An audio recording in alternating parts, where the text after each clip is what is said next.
Bonsoir. Deuxième vidéo, et là je voudrais aborder un autre sujet sur la rétention séminale. En fait, il y avait deux sujets que je voulais faire, mais d'abord je vais en faire celui-là, sur la question de la chance.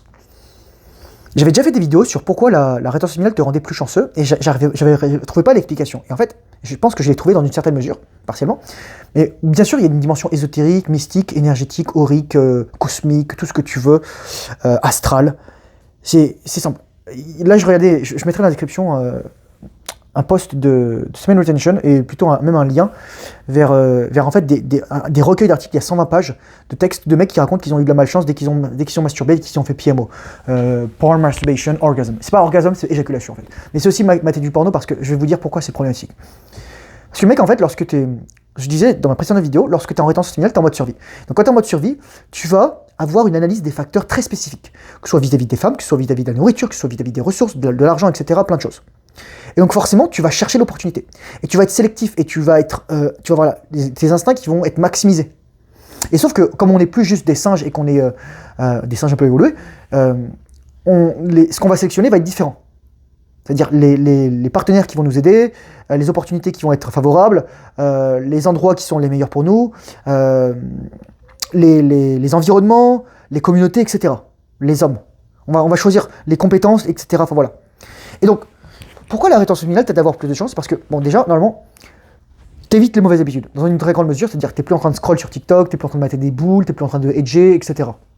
Tu pratiques la rétention séminale, éventuellement tu maîtrises l'orgasme non éjaculatoire, donc tu sais que tu vas plus relapse, voilà. Enfin, voilà, tu fais les trucs, tu journales, tu médites, tu respires. Enfin, littéralement, tu prends soin de ton âme, tu prends soin de ton corps. Et l'univers te le rend. Et donc, parce que une dimension importante au niveau de la chance, c'est le rapport à la dopamine. C'est une hypothèse qu'a fait quelqu'un justement à ce niveau-là, c'est si tu crames ta dopamine, tu perds une attache vis-à-vis de la gratification a posteriori. Et donc finalement, tu vas faire des choix à la con. Littéralement. Tu vas faire des choix à la con. Et donc si tu fais des choix à la con, bah, tu minimises tes chances d'avoir un résultat positif. Donc ça, c'est la truc la plus tangible, c'est le rapport à la dopamine. Mais sinon, plus généralement, qu'est-ce qui se... Moi, je vais te poser une question. Imagine, tu te balades dans la rue, et le mec, il te dit, je viens de mater des gens baiser, je me suis mis la main sur la bite, me suis masturbé de manière compulsive, pendant quelques secondes, minutes, heures, etc. J'ai éjaculé, j'en avais plein la main, j'ai des spermatozoïdes qui sont mes futurs enfants dans ma main, dans un mouchoir, peut-être s'est nettoyé, il s'est lavé, etc. Mais j'ai expulsé la vie juste parce que j'avais une pulsion. Qu'est-ce que tu as envie de faire à cette personne?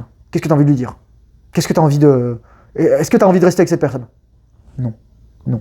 Et comme on est des êtres primaux, on sent ça. Et l'univers sent ça, parce que l'univers, tout est vibration. Nikola Tesla il disait, si vous voulez comprendre l'univers, pensez en termes de fréquence, vibration, énergie. Et c'est la vérité. Là, regarde, ce mur, par exemple, tu vois, c'est juste des fucking atomes qui sont ensemble et qui bougent pas trop. Et c'est pour ça que finalement, ce mur est dur. C'est un mur en plus, c'est un mur porteur, voilà quoi. Et donc, ils ont une fréquence. Et toi, tu as une fréquence. Et c'est pour ça que parfois, tu vois des choses que les gens ne voient pas. Tu vois des auras, tu vois des ondes, tu vois peut-être des êtres, des entités qui sont pas là. Moi, je vois souvent comme le fond diffus cosmologique. C'est comme si je voyais des taches de lumière. J'ai toujours vu ça, et je l'ai perdu pendant très longtemps, surtout lorsque j'ai commencé à me masturber, à éjaculer et tout ça. J'ai passé des années, les gars. Enfin, je veux dire, mais je sais même pas comment mon corps il a pu survivre en anglais, on dirait ordeal, à ce viol, cette agression qu'on commet envers nous-mêmes. Et donc oui, la rétention séminale augmente ta chance, parce que finalement, je dis toujours, c'est un pacte avec Dieu. Ça augmente ta chance parce que aussi, tu es plus affûté. Moi, Bruce Lee disait, la chance, c'est quand la préparation rencontre l'opportunité. Donc en fait, tu vas développer ta chance parce que littéralement, tu vas te préparer pour des trucs. Moi, littéralement, je me suis préparé pour réussir. Qu'est-ce que j'ai fait pendant 2 ans, les gars? Rétention. Oui, j'ai eu des copines. Oui, parfois, j'ai relapse, entre guillemets, dans le sens où je suis tombé sur une image et j'étais dans le rabbit hole et je dis putain, faut que je me calme, etc. Où il y a des moments où il y a des meufs, voilà, j'ai couché avec des meufs et j'aurais pas dû, enfin voilà quoi. Mais j'ai pas relapse. Voilà, j'ai pas relapse. J'ai pas éjaculé. Alors, jamais à ce moment-là, depuis ces 3 dernières années, j'ai éjaculé. C'est la vérité. Et donc la préparation et l'opportunité. Et l'opportunité, c'est l'univers dit je suis prêt. C'est ton ikigai en fait. Il dit je suis prêt à t'entendre, je suis prêt à t'écouter. Les gens souvent ils disent oui, le monde n'était pas prêt pour ça. C'est plutôt toi qui t'es pas préparé en fait. C'est plutôt toi qui as cru que les gens, ils vont t'accueillir bras ouverts. Là, j'ai discuté avec un pote qui est dans un incubateur à HEC Montréal, il me disait ouais, les gens, ils vont juste acheter. Je fais non, les gens, ils vont pas acheter parce que tu vends un truc. Les gens vont acheter parce que... Pourquoi les gens, ils m'achètent moi? Parce que moi, littéralement, j'ai documenté, là, ça va faire 3 ans que je documente de manière religieuse mon parcours, où je te dis, j'ai fait ci, j'ai fait ça, j'ai eu des déboires, j'ai connu des nanas, je me suis pris des râteaux, je me suis fait larguer, voilà quoi. Et je me suis pris des coups dans la gueule, putain, j'ai mal à la tête, encore avec le... Ah, j'ai mal ici, là, à la base du nez. Là, le cartilage, putain, ça fait vraiment mal. Ouf. Putain, j'ai mangé le front dans la gueule, là, putain, bien comme il faut. Même avec le casque. Ah, c'est vrai qu'il protège pas de protège-nez. Mais ouais, voilà, donc c'est ça.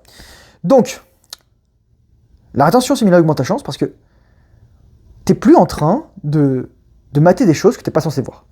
T'es plus en train de t'infliger littéralement, je dis le terme parce que c'est le meilleur terme, tu te violes toi-même. Tu te violes toi-même.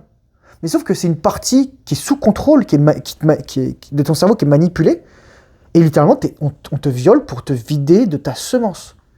Et lorsque tu as la puissance de la vie, tu veux la prospérité, ton corps veut la prospérité, tu vibres l'énergie. Je me souviens, il y a des nanas littéralement qui me fuyaient quand j'étais, je me souviens en 2018-2019, où je me branlais encore, etc. Et les nanas, elles sentent ça. Les nanas, elles sentent quand t'as les couilles vides. Les nanas, elles sentent quand t'as vu du porno. Les nanas, elles sentent ça, elles voient ça dans tes yeux. Je te dis, les nanas sont des êtres d'intuition. Les nanas, elles voient beaucoup plus de choses que nous. Les femmes, elles ont vraiment un truc où elles voient, putain, ce mec, voilà. Et tu vas me dire, mais pourquoi alors toutes les femmes, elles sont pas à tes pieds lorsque tu es en relation sexuelle? Parce que toutes les femmes, elles sont pas saines dans leur tête aussi. Donc elles vont projeter sur toi leur malheur, ou parce qu'elles comprennent pas ce qu'elles ont en face. Et donc elles vont pas savoir comment l'interpréter, ou ça va leur faire peur aussi, ça va les intimider. Là, ça va leur plaire, et là, ça va, voilà quoi. Je me d'une nana qui m'avait dit, oh, je m'étais vidé la prostate dans sa bouche. J'ai dit à ma copine comment tu éjacules. J'ai pas éjaculé quoi. Je m'étais vidé la prostate là sur la barre de traction et moi elle avait avalé. Et les meufs elles en reviennent pas en fait. T'as un fucking ovni. Les meufs elles comprennent pas. Littéralement la meuf là j'étais sur le canapé là à côté. Donc voilà je l'avais poutré et donc on fait ça assez longtemps. Et là ensuite je contactais mon périnée, mon pénis il faisait ça quoi. Et la meuf elle était hypnotisée par ça les gars. C'était un truc de dingue. Mais voilà, les nanas elles vont sentir quand elles couillent vides. Elles vont sentir quand elles couillent vides. Elles vont sentir aussi quand elles couillent pleines. Et la nana elle se dit ah je veux ta semence mais en fait ce qu'elle veut c'est ta puissance, c'est ton énergie. Elle veut partager ça parce que par défaut la puissance surtout reproductrice d'une femme diminue avec l'âge. C'est juste, c'est factuel. Elle perd un nombre d'œufs, ensuite elle est ménopausée, elle a plus sa capacité à se reproduire. Alors qu'un homme, sa capacité reproductive, si tant est qu'il en prenne soin, elle reste maximale jusque très très très tard. Souviens-toi, si tu produis des spermatozoïdes jusqu'à la fin de tes jours, c'est probablement que ton corps, il y a un truc qui est fait pour ça, quoi. Tu produis des spermatozoïdes jusqu'à ta mort, mec. Littéralement, jusqu'à ta mort. C'est un truc de ouf, quoi. Ça s'arrête jamais. Et c'est ça qui fait que la vie d'un homme n'est jamais finie, parce que c'est une belle allégorie. Tu produis tout le temps des spermatozoïdes, donc tu peux tout le temps progresser, tu peux tout le temps t'améliorer. Donc ouais, c'est ça. Alors voilà. Donc je vais donner des exemples. Moi par exemple la chance ça a été... quelqu'un m'a dit, ok Thomas, faut que tu lances une formation. Je l'ai lancé. J'ai dit, ok, je te fais confiance, je vais faire ça. Et ça me met là aujourd'hui, où je suis financièrement indépendant, je peux le dire là. Je suis pas le plus riche. Je vis encore dans un petit appart, un 3,5, je vis dans un 50 mètres carrés, quoi. Et, mais je suis bien. Je suis bien, littéralement. Je suis bien. Ça pourrait être pire. Je pourrais ne pas avoir de toit, pas avoir de chaleur, pas avoir de nourriture, etc. Et c'est ça, c'est avoir de la gratitude pour ce qu'il y a. Et quand tu remercies l'univers pour ses cadeaux, l'univers le sait aussi. Donc finalement, il va t'en envoyer plus. Et tu as juste à demander. Demandez et vous recevrez. Et c'est ce que disait Tony Robbins dans Puissance illimitée, ou c'est sa Puissance illimitée. Il dit oh, oui, vous voulez demander, mais comment demander? Il y a toujours un art et une manière de demander. Et surtout, j'avais parlé de la prière dans mes précédentes vidéos. Souvent, lorsqu'on prie, on demande à Dieu des trucs. Mais en fait, on n'y pense pas, et Dieu, il en a marre de... Je sais pas, je pense qu'il en a forcément marre, parce que Dieu n'est qu'amour. Mais si t'es tout le temps à te plaindre, et pas compter tes bénédictions, c'est sûr qu'au bout d'un moment... l'univers il dit je vais arrêter de t'envoyer des trucs quoi. Moi je vous donne un exemple là j'ai m'étais fait voler un colis pour $460, on me l'a remboursé comme ça. Voilà. Donc, gratitude. J'ai envoyé un message de remerciement à la personne qui suit mon dossier. Je lui ai dit juste, je sais pas quoi dire, merci. Merci d'avoir remboursé parce que, bah voilà, voilà quoi. Bah, j'ai jamais reçu la marchandise aussi, c'est ça qui est un peu chiant. Mais ouais. Et qu'est-ce qui se passait d'autre? Voilà, j'ai fait des rencontres, j'ai des personnes qui sont sur mon chemin, qui m'aident. En fait, quand t'es en rétention séminale, et ça va être paradoxal parce que j'ai un œil au beurre noir, t'as l'impression d'être toujours au bon endroit, au bon moment. C'est un truc. C'est l'inverse des films, t'es au mauvais endroit au mauvais moment. C'est là, t'es au bon endroit au bon moment. T'as la rencontre qui va se passer, t'as la discussion qui va avoir lieu, t'as l'action qui va se faire ça. Tu vas trouver de l'argent. Je vous ai dit un jour, les gars, je me baladais au maxi et j'ai lâché prise, je sais pas ce qui se passait. Et là, tout à coup, mon intuition m'a dit, Thomas, regarde par terre. J'étais dans une allée, il y avait plus personne. Maxi, c'est un truc du genre Carrefour. Et je me baisse et je vois un billet de $50 par terre. Et là, je me tourne, je me dis, je prends le billet, et là, je me dis, mais il y a quelqu'un, c'est quelqu'un. Non, c'était comme ça. L'univers m'a littéralement apporté 50 balles. 50 balles, comme ça. Et pareil, une autre fois, je trouve un billet de $20 par terre. Je l'ai donné à un itinérant, parce que j'étais parti courir. Et d'ailleurs, le monsieur, il s'appelait Alec ou Alex. Je le croyais souvent là où je vais. Mais voilà, je lui ai donné parce que j'étais juste le messager. J'ai pris le billet de 20, j'ai donné à la personne. Voilà. C'est ça. Et si, donc, quand tu as de la chance, et surtout quand tu développes une meilleure affinité avec l'énergie, notamment avec la finance, l'argent en général, tu peux la redistribuer. Bien sûr, fais-toi toujours passer en premier. Le but, c'est pas de vider les poches, mais c'est pas donner une pièce de 1 ou 2 dollars qui va faire qui va te ruiner, quoi. Voilà. Bon, bien sûr, il y a toujours, faut pas être excessif parce que moi, bon, je suis très débrouillard de ça. Mais il y a quelqu'un qui disait, qui s'appelle Rose Based, c'est un haïtien, c'est un américain d'origine haïtienne. Il disait, oui, attention, avec l'aura, faut pas se mélanger avec les clodos, c'est pour ça que moi je leur donne pas de l'argent, etc. Et je fais, c'est une bonne remarque, mais dans quelle mesure c'est vrai en fait? Est-ce que c'est ta croyance qui te fait croire que tu as peur, je veux mélanger avec le roi? Tu peux juste avoir de la gratitude et les aider. Et tous les itinérants, tous les SDF, tous les clodos, bah, entre guillemets, ne se valent pas. T'en as, c'est des crackheads, littéralement, ils sont défoncés, ils veulent juste de l'argent pour se payer de la drogue, parce qu'ils sont défoncés à l'héroïne. Et voilà quoi. Et d'autres, au contraire, ils veulent vraiment s'en sortir, ils veulent survivre, et tu peux faire la différence quoi. Tu vas le sentir. À toi de voir.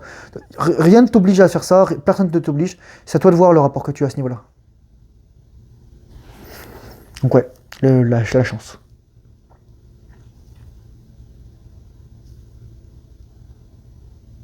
Encore, je pense qu'une fois, la chance aussi c'est une croyance, c'est-à-dire si tu crois que tu as de la chance, tu vas avoir de la chance. Si tu crois que tu es chanceux, par exemple, dans les personnages là, de Picsou, il y a un mec qui s'appelle Gontran Bonheur. Il a toujours de la chance. Il lui arrive que des trucs bien, il gagne tout le temps la loterie, etc. Et il y avait, sur la chaîne Gaïa, il y avait ou même une formation qui avait été faite par un mec qui s'appelait, je sais plus comment il s'appelle, la Chamie, un truc comme ça. En gros, il parlait de la méthode Silva. Et en fait, c'était une meuf qui s'appelait Hélène Hatzel. Et au début, en fait, elle a développé une méthode littéralement pour gagner tout le temps des concours. Elle est devenue magnétique. Les gens vont dire, ah, c'est faux, etc. Mais au début, elle a fait des petits concours, elle a gagné des petits trucs. Au début, elle gagnait pas, mais dès que t'es aligné à une vibration de l'univers, c'est comme si t'étais tout le temps choisi. C'est que tu gagnes tout le temps la loterie, en fait. Et c'est ça la rétention séminale. Ça va pas être facile au début parce que t'as beaucoup de trucs à enlever sur toi. Tu dois te dépatouiller de beaucoup de croyances, mais ça va arriver. Et je vous le dis, les gars, moi, je peux juste vous dire que la façon dont les gens interagissent avec moi, le respect que je reçois, parce que moi, je me respecte, et le respect suprême que tu peux te donner, c'est être en rétention séminale. Quand t'es un homme, et pas t'avilir, mais c'est... Je suis en train de me redécouvrir, littéralement. C'est un chemin que j'ai commencé en avril 2022, où j'avais demandé à un pote qui s'appelait Michael, qui est un Vietnamien aussi d'ailleurs, qui est photographe, et qui me prend des photos de moi. Parce que je voulais faire j'avais besoin de photos plus récentes. Et quand je me suis vu, je me suis dit, mais c'est moi ça? J'étais tellement beau gosse, je crois que je le mettrais en vignette. Et en fait, il y a un truc qui s'est changé, je me suis dit, putain, je suis beau. Et là, en fait, depuis 2 ans, je suis en train de me redécouvrir. Je me dis, j'ai jamais fait gaffe à mon physique, j'ai jamais fait gaffe à ma tenue, j'ai jamais fait gaffe à mon truc. Et là, je sais que je suis beau. En fait, je suis beau pas parce que les gens me le disent, je suis beau parce que je me trouve beau. Et même à un moment, lorsque j'étais vraiment pas bien, au début 2024, les gens, au fin 2023, les gens me disaient, ouais, mais Thomas, tu trouves beaucoup plus beau que tu n'es, etc., ou plus musclé que tu n'es, etc. Peut-être. Mais ça n'empêchait rien que mon estime de moi, elle était très élevée. Et c'était juste une question de temps avant que ma croyance manifeste ma réalité. Parce que moi, je vous le dis, les gars, voilà, il y a des femmes qui sont contentes de me voir. Pas toutes, encore une fois. Oui, je ne fais pas mouiller les femmes. Lorsque j'étais en relation avec des femmes, oui, je les faisais mouiller. Oui, il y a des femmes qui me disaient qu'elles se masturbaient sur moi. C'était la vérité. Voilà, en pensant à moi. Et c'est juste ça. Je suis pas là pour te mentir. Je suis pas là pour te dire des trucs. Ah oui, après, est-ce que ça veut dire que toutes les 4 milliards de femmes, elles sont sur toi? Non. Parce qu'encore une fois, il y a des goûts, il y a des attentes, il y a des trucs culturels, il y a des comment dire... il y a des phases dans lesquelles sont les femmes. Parfois, les femmes, elles veulent un partenaire sexuel. Parfois, les femmes, elles veulent un partenaire de vie, etc. Donc, voilà, c'est ça aussi. Mais dans ce cadre-là, c'était littéralement des nanas qui me disaient je pensais à toi, et voilà, bah, j'ai fait ci, j'ai fait ça. Elle sort de son tiroir son truc là, et je l'ai fait avec ça. Et je fais ok, d'accord, cool. Voilà, quoi. Vraiment. Mais oui, c'est ça, quoi. Donc, ouais, t'auras de la chance. T'auras de la chance, et ça va commencer par des petits trucs, et le but c'est juste, ça c'est le test de l'air, c'est avoir la foi. L'univers conspire à ta réussite, donne-lui le temps, les bonnes choses prennent du temps, et toi fais le travail difficile, surtout ça. Fais les bonnes habitudes, ça paye, ça paye. Tu vois pas les résultats tout de suite, mais ça paye. L'univers t'observe en permanence, Dieu. Sur ce, merci pour ton attention, toujours pour mon petit plug, premier lien dans la description, c'est ma formation, c'est vraiment un truc, c'est mon bijou, c'est mon bébé. Deuxième lien, c'est à mon ebook. C'est vraiment un truc, si tu sais pas par quoi commencer dans ta vie, voilà, tu passes par là. Sur les 2 trucs, il y a une garantie. Le 3e lien, c'est le Discord. Pour rejoindre ma communauté, c'est gratuit. Profitez-en, on rencontre des hommes, etc. Et voilà. Allez, ciao les gars, bonne soirée.